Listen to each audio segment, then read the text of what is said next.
BJD सरकार को target कर केंद्र मंत्री जुएल ओराम कहते मोदी सरकार प्रतिवर्ष निज कार्यक्रम हिसाब देउथिबा बेले राज्य सरकार 17 वर्षर हिसाब देउना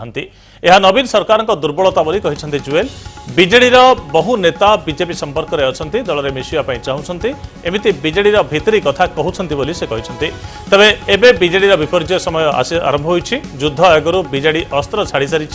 2019 रे 95, 96, 97 पुनरावृत्ति हेबो बोली कहते केंद्रमंत्री जुएल ओराम।